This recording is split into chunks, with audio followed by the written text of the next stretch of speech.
Assalamualaikum warahmatullahi wabarakatuh.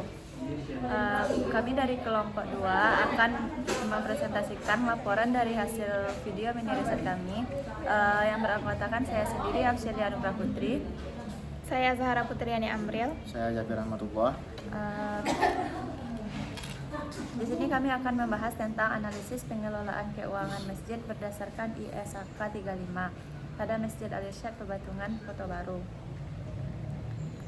Latar belakangnya yaitu masjid berperan sebagai pusat ibadah dan kegiatan sosial sehingga memerlukan pengelolaan keuangan yang baik.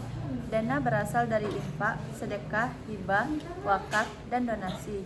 Sehingga entitas non-laba masjid perlu akuntansi yang rapi untuk mempertanggungjawabkan dana kepada jamaah. Dikutip dari Mardiasmo 2018, Halim dan Khusufi 2018. ISAK 35 memberi pedoman penyajian laporan keuangan entitas non-laba, namun banyak masjid masih memakai pencatatan kas manual dan belum memenuhi standar tersebut. Di sini rumusan masalahnya yaitu yang pertama sistem pengelolaan keuangan saat ini, kedua yaitu penerapan transparansi dan akuntabilitas, yang ketiga kendala pengurus, dan yang keempat yaitu kesesuaian dengan ISAK 35. Tujuan mini riset ini yaitu yang pertama mengetahui sistem pengelolaan, yang kedua menganalisis transparansi dan akuntabilitas, dan yang ketiga mengidentifikasi kendala, dan yang keempat yaitu menilai kesesuaian praktik dengan ISAK 35. Selanjutnya yaitu kerangka teori entitas non-laba, transparansi, dan akuntabilitas. Masjid termasuk entitas berorientasi non-laba, fokus pada pelayanan bukan laba. Transparansi adalah keterbukaan informasi penerimaan dan penggunaan dana. Akuntabilitas adalah pertanggungjawaban pengurus terhadap amanah masyarakat. Dikutip dari IAI 2018 dan Mardiasmo 2018. Pengendalian internal menurut COSO mencakup lingkungan pengendalian, penilaian risiko, aktivitas pengendalian, informasi dan komunikasi, serta pemantauan.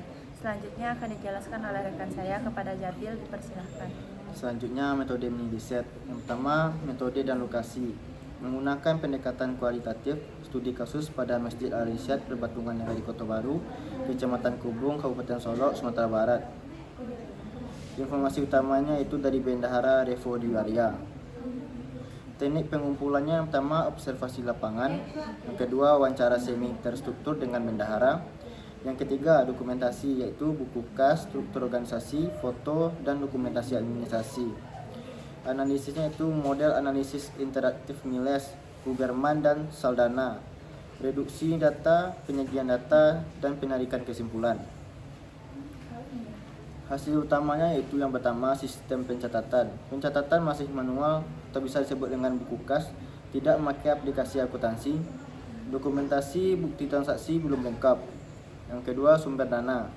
Infak sholat Jumat, infak sholat subuh, sedekah jamaah, dan donasi grup donatur, zakat, dan wakaf belum dikelola secara formal. Yang ketiga transparansi dan akuntabilitas. Pengurus menyampaikan laporan penerimaan dan pengeluaran setiap Jumat. Laporan disusun oleh bendahara dan dibahas musyawarah, namun masih berbentuk laporan kas sederhana.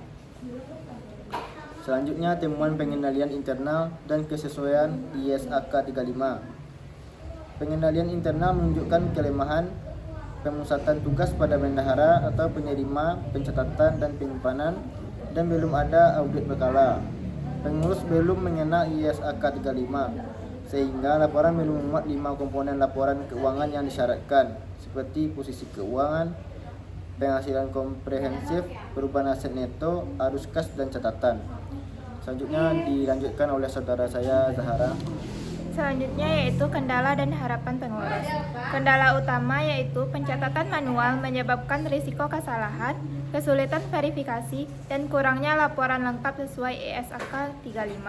Harapannya yaitu pengurus berharap mendapat pelatihan ISAK 35, pendampingan penerapan sistem akuntansi sederhana, serta pembagian tugas untuk memperkuat pengendalian internal. Selanjutnya rekomendasi perbaikan. Yang pertama yaitu menerapkan ISAK 35 sebagai pedoman penyusunan laporan keuangan agar lebih lengkap dan sistematis. Yang kedua yaitu gunakan aplikasi pencatatan keuangan sederhana atau sistem komputerisasi untuk akurasi dan efisiensi. Yang ketiga yaitu lakukan pemisahan tugas antara penerimaan kas, pencatatan, penyimpanan dana untuk memperkuat pengendalian internal.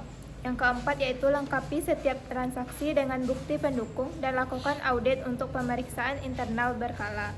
Yang kelima, ikuti pelatihan atau sosialisasi ISAK 35 oleh IAI, perguruan tinggi atau instansi terkait. Selanjutnya yaitu kesimpulan dan saran.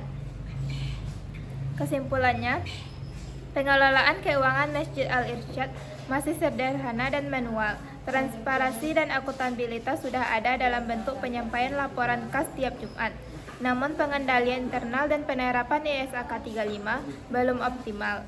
Sarannya yaitu implementasi ISAK 35, digitalisasi pencatatan, pemisahan tugas, bukti transaksi lengkap, pelatihan bagi pengurus, dan perluasan penelitian pada lebih banyak masjid untuk hasil yang lebih representatif. Baik, sekian presentasi dari hasil riset kelompok kami. Jika ada kesalahan kata, kami mohon maaf. Kami akhiri dengan Assalamualaikum Warahmatullahi wabarakatuh.